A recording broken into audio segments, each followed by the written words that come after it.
میں بڑی خاص بات سمجھانے لگا ہوں، اس کو پلے باندھ لینا آپ کو. رشتے خراب کب ہوتے ہیں پتا ہے آپ کو؟ کوئی بھی رشتہ، ساس بہو کا ہو، ماں باپ کا ہو، کسی کا بھی ہو، ایک دوست کا دوست کے ساتھ ہو، رشتے خراب کب ہوتے ہیں پتا ہے؟ رشتے خراب تب ہوتے ہیں جب آپ کے دل میں کوئی بات پیدا ہوئی، آپ کے دوست کے بارے میں کوئی سوال پیدا ہوا آپ کے دل میں، اور آپ نے اس کا جواب اپنے آپ سے پوچھ لیا، تو سمجھ لیجیے رشتہ خراب ہو گیا. کہ اگر اپنے بارے میں کچھ پوچھنا ہے تو اپنے بارے میں آپ پوچھئے کہ میں کیسا ہوں. یہ دوسروں سے نہ پوچھئے، بلکہ میں کیسا ہوں یہ اپنے آپ سے پوچھئے. کیونکہ جتنا اچھا آپ اپنے آپ کو جانتے ہیں، دنیا کا کوئی انسان آپ سے اچھا آپ کو دوسرا نہیں جان سکتا. تو جب بھی اپنے بارے میں سوال کرنا ہے میں کیسا ہوں، تو کس سے سوال کیجئے؟ اپنے دل سے سوال کیجئے، تب وہ بتائے گا کہ آپ کون ہیں. اور جب بھی دوسروں کے بارے میں اگر سوال کرنا ہے تو اس سے پوچھئے کہ آپ کے بارے میں میرے دل میں یہ خیال پیدا ہوا کیا صحیح ہے، تب وہ آپ کو صحیح بتائے گا. من قتل نفسا بغیر نفس او فساد فی الارض، اگر کسی شخص نے کسی کو ناحق قتل کر دیا، اس کی جان مار دی، اور اس مرنے والے نے کسی کو نہیں مارا تھا اور نہ ہی زمین میں اس نے فساد برپا کیا تھا، اس کا قصور کچھ نہیں تھا، اس کے باوجود ناحق اس کو کسی نے مار دیا، کسی مومن کو نہیں، انسان کو. اگر کسی نے کسی انسان کو، کسی بھی ذات برادری کا ہو، کسی بھی ملک کا ہو، کسی بھی دھرم کا ماننے والا ہو، اگر کسی نے بغیر کسی وجہ کے کسی انسان کو مار دیا، تو قرآن فرماتا ہے یہ اتنا بڑا جرم ہو گیا، اتنا بڑا غلط کام ہو گیا. اللہ فرماتا ہے فَكَأَنَّمَا قَتَلَ النَّاسَ جَمِيعًا، گویا کہ اس نے پوری انسانیت کا خون کر دیا. اس کے بارے میں اگر کسی نے بغیر کسی وجہ کے صرف انسان کو مار دیا. اب ذرا اس آیت پاک کو سامنے رکھیں اور سوچیں. اور اللہ رب العزت نے فرمایا حضرت ابراہیم علیہ السلام سے، اے ابراہیم مجھ سے بڑی محبت کرتے ہو کہ جو تمہارے ساتھ کھانے پر میرا نام نہ لے تم اسے کھانا نہیں کھلاتے. لیکن ابراہیم ذرا یہ تو بتاؤ اس کی عمر کتنی تھی جو ابھی تمہارے ساتھ آیا تھا؟ عرض کیا مولا اس کی عمر کم سے کم 70-80 سال تو رہی ہوگی. کہا ذرا ابراہیم دیکھو تمہارے دوست کا نام، تمہارے رب کا نام جس نے نہیں لیا، تم نے ایک وقت کا کھانا اسے کھلانا گوارا نہیں کیا، لیکن میری شان کریمی تو دیکھو 70-80 سال سے بغیر میرا نام لیے میں اسے ہر وقت کھلا رہا ہوں. یہ میری شان کریمی ہے.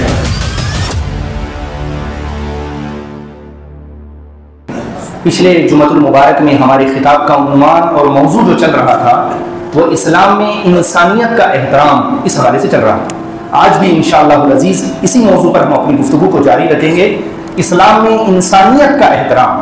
اس موضوع پر خطاب کے لیے میں نے کتاب شفا قرآن مجید سے سورۃ المائدہ کی آیت نمبر 32 کے ایک جز کی تلاوت کرنے کا شرف حاصل کیا ہے. سب سے پہلے اللہ رب العزت کی بارگاہ میں دعا کرتا ہوں کہ مولا کریم میرے دل میں حق پیدا فرمائے، زبان سے حکمت بھرے جملے صادر فرمائے اور ان جملوں کو دلوں میں اترنے کی تاثیر عطا فرمائے. آمین آمین یا رب العالمین بجاہ سید المرسلین. حضرات محترم، اسلام نے انسان کو جو عزت، جو شرف، جو مقام اور جو مرتبہ عطا کیا ہے، دنیا کا کوئی مذہب اس کا مقابلہ نہیں کر سکتا. اسلام نے اپنے ماننے والوں کے دلوں سے نفرت، عداوت، تشدد سب کچھ ختم کر کے انسان کو جہالت کے اندھیری گالیوں سے نکال کر ان کے دلوں میں انسانیت کا احترام بسایا ہے. اللہ رب العزت اپنے بندوں کو انسانیت کا احترام سمجھاتے ہوئے، اس کی اہمیت بتاتے ہوئے اللہ رب العزت ارشاد فرماتا ہے، اللہ فرماتا ہے یا ایھا الناس اتقوا ربکم الذی خلقکم من نفس واحدہ وخلق منها زوجها وبث منهما رجالا کثیرا ونساء. اللہ فرماتا ہے اے لوگوں اپنے اس رب سے ڈرو جس نے تمہیں صرف ایک جان سے پیدا کیا، وخلق منها زوجها اور اس ایک جان سے اس کا جوڑا بنایا، وبث منهما رجالا كثيرا ونساء پھر اس ایک جوڑے سے بے شمار مرد اور عورت دنیا میں پیدا فرمائے اور اس کو دنیا میں پھیلا دیا. تو اس آیت پاک کو سننے کے بعد پتہ یہ چلتا ہے کہ ہر انسان بھلے کسی رنگ و نسل کا ہو، بھلے کسی ملک اور کسی علاقے کا ہو، بھلے کسی ذات اور برادری کا ہو، بھلے کہیں کا رہنے والا کیوں نہ ہو، ہر انسان ایک تو اللہ کا بندہ ہے، دوسرا حضرت آدم علیہ السلام کی اولاد ہے. ان دونوں حقیقتوں کا کبھی بھی کوئی بھی کہیں بھی انکار نہیں کر سکتا. پھر آقا علیہ السلام نے اپنی امت کو انسانیت کا احترام سکھاتے ہوئے، تعلیم دیتے ہوئے ارشاد فرمایا، حضور نے فرمایا ایاکم والظن فإن الظن اکذب الحدیث. حضور نے فرمایا لوگوں زیادہ گمان کرنے سے پرہیز کرو، لوگوں کے بارے میں زیادہ ڈھونڈنے سے، ان کے بارے میں زیادہ سوچنے سے پرہیز کرو. کیوں؟ کیونکہ زیادہ گمان وہ ہمیشہ غلط چیز کی طرف آپ کو لے جاتا ہے. اب ذرا غور کریں, حضور فرما رہے ہیں ایاکم والظن فإن الظن اکذب الحدیث, زیادہ گمان کرنے سے بچو. اس کے بارے میں یہ سوچ لیا, اس کے بارے میں یہ سوچ لیا, پہلے وہ فون کرتا تھا اب نہیں کر رہا, پتہ نہیں کیا وجہ ہے, ہمیشہ دعوت دیتا تھا آج دعوت نہیں دیا, پتہ نہیں کیا بات ہے, میرے سامنے سے گزر گیا سلام کرتا تھا سلام نہیں کیا, پتہ نہیں کیا بات ہے. اس طرح گمان کرنے سے بچو. اس طرح گمان کرنے سے کیا ہوتا ہے کہ آپ کا نفس ہمیشہ آپ کو برائی کی طرف لے جاتا ہے, کبھی پازیٹیو تھنکنگ اس کے بارے میں آپ کے دل میں نہیں پیدا ہو سکتی. میں بڑی خاص بات سمجھانے لگا ہوں, اس کو پلے باندھ لینا آپ لوگ. رشتے خراب کب ہوتے ہیں پتہ ہے آپ کو؟ کوئی بھی رشتہ, ساس بہو کا ہو, ماں باپ کا ہو, کسی کا بھی ہو, ایک دوست کا دوست کے ساتھ ہو, رشتے خراب کب ہوتے ہیں پتہ ہے؟ رشتے خراب تب ہوتے ہیں جب آپ کے دل میں کوئی بات پیدا ہوئی, آپ کے دوست کے بارے میں کوئی سوال پیدا ہوا آپ کے دل میں, اور آپ نے اس کا جواب اپنے آپ سے پوچھ لیا, تو سمجھ لیجیے رشتہ خراب ہو گیا. کیونکہ جب آپ اپنے آپ سے پوچھیں گے کسی کے بارے میں تو کبھی وہ پازیٹیو بات آپ کو آپ کا دل نہیں بتا سکتا, ہمیشہ آپ کو نفس برا ہی بتائے گا, اس کے بارے میں غلط ہی بتائے گا. تو آپ کو چاہیے کہ اگر اپنے بارے میں کچھ پوچھنا ہے, کچھ پوچھنا ہے تو اپنے بارے میں آپ پوچھئے کہ میں کیسا ہوں, میں کیسا ہوں. یہ دوسروں سے نہ پوچھئے بلکہ میں کیسا ہوں یہ اپنے آپ سے پوچھئے, کیونکہ جتنا اچھا آپ اپنے آپ کو جانتے ہیں دنیا کا کوئی انسان آپ سے اچھا آپ کو دوسرا نہیں جان سکتا. تو جب بھی اپنے بارے میں سوال کرنا ہے میں کیسا ہوں, تو کس سے سوال کیجئے؟ اپنے دل سے سوال کیجئے, تب وہ بتائے گا کہ آپ کون ہیں. اور جب بھی دوسروں کے بارے میں اگر سوال کرنا ہے تو اس سے پوچھئے کہ آپ کے بارے میں میرے دل میں یہ خیال پیدا ہوا کیا صحیح ہے, تب وہ آپ کو صحیح بتائے گا. تو حضور کیا فرما رہے ہیں, ایاکم والظن فإن الظن اکذب الحدیث, کہ لوگوں زیادہ گمان کرنے سے بچو, اس لیے کہ زیادہ گمان ہمیشہ تمہیں جھوٹ کی طرف ہی لے جاتا ہے. پھر حضور اس کے بعد فرماتے ہیں ولا تحسسوا ولا تجسسوا, کبھی بھی کسی کی جستجو میں نہ لگے رہو, کسی کے پیچھے نہ پڑے رہو کہ میں اس کے عیب ڈھونڈوں گا. ولا تحاسدوا ولا تباغضوا, کبھی کسی کے بارے میں حسد نہ کرو, کسی انسان کے بارے میں حسد نہ کرو, اور نہ ہی اس کے بارے میں تکبر کرو. ولا تدابروا, اور نہ ہی کسی انسان سے اپنا منہ پھیرو. کونوا عباد اللہ اخوانا, اے اللہ کے بندو آپس میں بھائی بھائی بن کر کے رہو. یہ اسلام کی تعلیم ہے انسانیت کے احترام کے بارے میں, جو آج ہمارا موضوع ہے. انسانیت کے احترام کے بارے میں یا کسی احترام اور ادب کے بارے میں اگر اسلام کی پوری تعلیم کو اگر آپ جمع کر لیں, اس کا رس نکال لیں اور اس کا جوس اگر آپ جمع کر لیں, تو پوری تعلیمات اسلام کا نچوڑ جو ہے نکلے گا احترام کے بارے میں, وہ 4 درجوں میں نکلے گا. احترام کے کتنے درجے ہیں؟ 4 درجے ہیں. سب سے پہلا درجہ جسے کہتے ہیں رسپیکٹ آف ہیومینٹی, کسی انسان کا احترام کرنا, انسانیت کا احترام, اس کا اکرام, اس کا ادب کرنا, یہ پہلا درجہ ہے. اب ذرا دیکھیے اللہ رب العزت انسانیت کے احترام کے بارے میں پوری دنیا کو کیا پیغام دیتا ہے. مسلمانوں کی بات نہیں کر رہا, کلمہ پڑھنے والوں کی بات نہیں کر رہا, جو صرف انسان ہیں ان کی بات کر رہا ہوں. اللہ رب العزت سورہ مائدہ میں انسانیت کے احترام کے بارے میں فرماتا ہے من قتل نفسا بغیر نفس او فساد فی الارض, اگر کسی شخص نے کسی کو ناحق قتل کر دیا, اس کی جان مار دی, اور اس مرنے والے نے کسی کو نہیں مارا تھا اور نہ ہی زمین میں اس نے فساد برپا کیا تھا, اس کا قصور کچھ نہیں تھا, اس کے باوجود ناحق اس کو کسی نے مار دیا, کسی مومن کو نہیں انسان کو. اگر کسی نے کسی انسان کو, کسی بھی ذات برادری کا ہو, کسی بھی ملک کا ہو, کسی بھی دھرم کا ماننے والا ہو, اگر کسی نے بغیر کسی وجہ کے کسی انسان کو مار دیا, تو قرآن فرماتا ہے یہ اتنا بڑا جرم ہو گیا, اتنا بڑا غلط کام ہو گیا. اللہ فرماتا ہے فَكَأَنَّمَا قَتَلَ النَّاسَ جَمِيعًا, گویا کہ اس نے پوری انسانیت کا خون کر دیا. کس کے بارے میں؟ اگر کسی نے بغیر کسی وجہ کے صرف انسان کو مار دیا.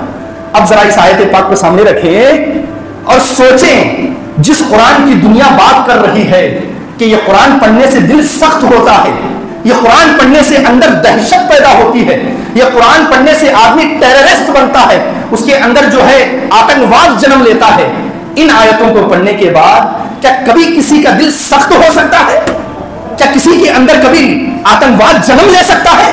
اللہ تو یہ تعلیم دے رہا ہے کہ اگر کسی انسان نے بغیر کسی غلطی کے صرف ایک انسان کو مار دیا تو اتنا بڑا جرم کر دیا گویا کہ اس نے پوری انسانیت کا خون کر دیا. اب آگے سنیے, اللہ فرماتا ہے فمن احیاء فکأنما احیا الناس جميعا, اور اگر کسی نے کسی ایک انسان کی جان بچائی, اس نے صرف اس ایک انسان کی جان نہیں بچائی بلکہ سارے لوگوں کی زندگی اس نے بخش دی. یہ قرآن مجید کی تعلیم ہے, یہ قرآن مجید کا فرمان ہے. اللہ رب العزت انسانیت کے احترام کے بارے میں اس طرح تعلیم دیتا ہے. اب حضور صلی اللہ علیہ وسلم کا اپنا عمل دیکھیں, باتیں تو بہت سنتے رہتے ہیں, حضور کا عمل دیکھیں کہ حضور انسانیت کا کتنا احترام کرتے تھے. یہ حدیث جو سنانے لگا ہوں صحیح مسلم کی حدیث صحیح ہے. حضرت سہیل بن حنیف رضی اللہ تعالیٰ عنہ اس حدیث کے راوی ہیں. فرماتے ہیں دو صحابی ایک جگہ بیٹھے ہوئے تھے, فمرت بہما جنازتن, ان کے سامنے سے ایک جنازہ گزرا. تو جب جنازہ گزرا تو وہ دونوں صحابی جو بیٹھے تھے وہ اس کے احترام میں کھڑے ہو گئے, اس جنازے کے احترام میں کھڑے ہو گئے. فقال, تو ان دونوں سے کہا گیا کہ یہ جو جنازہ جا رہا ہے یہ ذمی کا جنازہ ہے, یہ مسلمان کا جنازہ نہیں ہے. جو مسلمانوں کے ملک میں رہتے ہیں ٹیکس دے کر کے, ذمی کافر, یہ اس کا جنازہ ہے اور آپ اس کے احترام میں کھڑے ہوتے ہو. تو فقال كنا مع رسول اللہ صلی اللہ علیہ وسلم فمرت علینا جنازتهم, تو ان دونوں نے جواب دیا کہ ہم حضور صلی اللہ علیہ وسلم کے ساتھ تھے, حضور صلی اللہ علیہ وسلم کے ساتھ تھے. فمرت علینا جنازتهم, تو ہمارے سامنے سے اسی طرح ایک جنازہ گزرا. فقام رسول اللہ صلی اللہ علیہ وسلم, تو حضور اس جنازے کے لیے اسی طرح کھڑے ہو گئے. تو جب حضور کھڑے ہوئے تو جو حضور کے آس پاس لوگ تھے انہوں نے جب دیکھا حضور کو کھڑے ہوتے ہوئے تو عرض کیا یا رسول اللہ, قیل انہ یہودی, حضور یہ تو یہودی کا جنازہ ہے جس کے لیے آپ کھڑے ہیں. اب حضور کا جواب سنیے. حضور نے فرمایا الیست نفسا, یہودی تو ہے لیکن کیا انسان نہیں ہے؟ تو حضور کا یہ جملہ بتا رہا ہے کہ ہر انسان کا اپنا ایک احترام ہے, اس کی ایک بزرگی ہے, اور ہر انسان کو اسلامی نقطۂ نظر سے شرافت کے ساتھ اور انسانیت کے ساتھ اور عزت کے ساتھ جینے کا حق حاصل ہے. یہ حضور علیہ الصلوۃ والسلام کی تعلیم ہے اپنے ماننے والوں کے لیے, اور اللہ رب العزت انسانیت کا اس طرح احترام سکھاتا ہے. اب حدیث پاک سنیے, حضور فرماتے ہیں, یہ بھی مسلم کی صحیح حدیث ہے. آقا فرماتے ہیں الخلق عیال اللہ فاحب الخلق الی اللہ من احسن الی عیالہ. حضور فرماتے ہیں کہ ساری مخلوق, ہر انسان, گورا ہو یا کالا, چھوٹا ہو یا بڑا, عزت دار ہو یا ذلیل, امیر ہو یا غریب, نیکوکار ہو یا بدکار, ہر انسان اللہ کا کنبہ ہے, اللہ کا خاندان ہے. سارے انسان وہ کون ہے؟ اللہ کا کنبہ ہے, اللہ کا خاندان ہے. آگے حضور ارشاد فرماتے ہیں فاحب الخلق الی اللہ, اور اللہ کے نزدیک سب سے پسندیدہ انسان وہ ہے جو اللہ کے کنبے کے ساتھ اس نے سلوک کرے, ان کے ساتھ نرمی اور بھلائی کرے, سارے لوگوں کے ساتھ بھلائی کرے. اس لیے کسی نے کیا خوب کہا, کرو مہربانی تم اہل زمین پر, خدا مسرور ہوگا عرش بری پر. اور یہ پہلا سبق تھا کتاب خدا کا کہ ہے سارا کنبہ, کہ ہے ساری مخلوق کنبہ خدا کا. ساری مخلوق وہ کسی بھی مذہب کی ماننے والی کیوں نہ ہو, اسلام کی نگاہ میں اس کا ادب ہے, اس کا احترام ہے. اب اس مقام پر مجھے حضرت ابراہیم علیہ السلام یاد آتے ہیں. حضرت ابراہیم علیہ السلام کی ایک عادت کریمہ تھی, وہ کبھی بھی اکیلے کھانا نہیں کھاتے تھے. جب بھی انہیں کھانا کھانا ہوتا تو وہ کسی نہ کسی مسافر کو اور مہمان کو ڈھونڈ لاتے, اپنے ساتھ بیٹھا کر کھانا کھلاتے.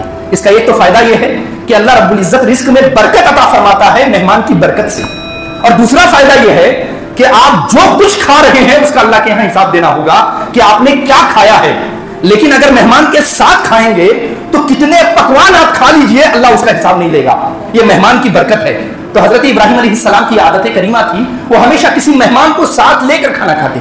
ایک دن کھانا تیار ہو گیا تو آپ اپنے دروازے کے باہر آ کر کھڑے ہو گئے, کسی مہمان کا انتظار کرنے لگے. ایک اجنبی مہمان آپ کو نظر آیا, اس کو آپ بلا لائے عزت کے ساتھ, فرمایا مہربانی ہوگی اگر آپ ہمارے ساتھ کھانا تناول فرمائیں. وہ راضی ہو گیا, دسترخوان لگ گیا, کھانا جو ہے لگ گیا اور مہمان بیٹھ گیا. اب جب کھانے کا وقت آیا آپ نے فرمایا اللہ کے نام سے شروع کیجئے, بسم اللہ کیجئے. اس نے کہا جی میں تو اللہ کو نہیں مانتا, میں تو بتوں کی پوجا کرنے والا ہوں, بھلا اللہ کے نام سے میں کیسے کھانا شروع کر سکتا ہوں. حضرت ابراہیم علیہ السلام کو بڑا تعجب ہوا اور ایک طریقے سے ناراضگی پیدا ہوئی. اور توجہ سے سن لیں, حضرت ابراہیم علیہ السلام کو انسانیت کا احترام نہیں تھا, ایسی بات نہیں ہے. وہ اللہ کے خلیل تھے, اللہ سے ان کو محبت ہے, تو جو اللہ کا نام نہیں لے گا، ظاہر سی بات ہے دوست کے دل میں ایک بات لگے گی. اس حیثیت سے انہوں نے کہا کہ بھائی میرا تیرا کوئی تعلق نہیں ہے، میرا تیرا کوئی لین دین، کوئی رشتہ داری نہیں ہے. میں جو تجھے گھر کے باہر سے اندر لا کر بیٹھایا ہوں، میں اللہ کے نام پہ تجھے کھلانا چاہ رہا ہوں اور تو اسی پروردگار کا نام نہیں لینا چاہتا، تو یہ تو بڑی غلط بات ہے. اس نے کہا جی میں چند لقموں کے لیے اور ایک وقت کے کھانے کے لیے اپنے معبودوں کے ساتھ غداری تو نہیں کر سکتا کہ میں کھانے کے لیے جو ہے آپ کے رب کا نام لے لوں، میں ایسا تو نہیں کر سکتا. تو اس نے کیا کیا، وہ وہاں سے اٹھا اور چلا گیا. وہ باہر نکلا ہی تھا کہ جبریل علیہ السلام وہی لے کر نازل ہو گئے اور اللہ رب العزت نے فرمایا حضرت ابراہیم علیہ السلام سے، اے ابراہیم مجھ سے بڑی محبت کرتے ہو کہ جو تمہارے ساتھ کھانے پر میرا نام نہ لے تم اسے کھانا نہیں کھلاتے، لیکن ابراہیم ذرا یہ تو بتاؤ اس کی عمر کتنی تھی جو ابھی تمہارے ساتھ آیا تھا. عرض کیا حضرت مولا اس کی عمر کم سے کم 70-80 سال تو رہی ہوگی. کہا ذرا ابراہیم دیکھو تمہارے دوست کا نام، تمہارے رب کا نام جس نے نہیں لیا، تم نے ایک وقت کا کھانا اسے کھلانا گوارا نہیں کیا، لیکن میری شان کریمی تو دیکھو 70-80 سال سے بغیر میرا نام لیے میں اسے ہر وقت کھلا رہا ہوں. یہ میری شان کریمی ہے. یہ سننا تھا. حضرت ابراہیم علیہ السلام پر ایک وجد طاری ہو گیا. اللہ کی رحیمی کریمی کو دیکھ کر فوراً گھر کے باہر نکلے اور اسے تلاش کرنے لگے. تو جو بندہ آیا تھا وہ گلی کے کنارے پہ پہنچ چکا تھا. اس کے پیچھے گئے اور کہا کہ بھائی چلو کھانا کھا لو، کھانا ٹھنڈا ہو رہا ہے. کہا جی میں آپ کے رب کا نام تو نہیں لوں گا. کہ نام مت لینا، بس کھانا کھا لو. چنانچہ لائے بیٹھائے، کھانا کھلایا.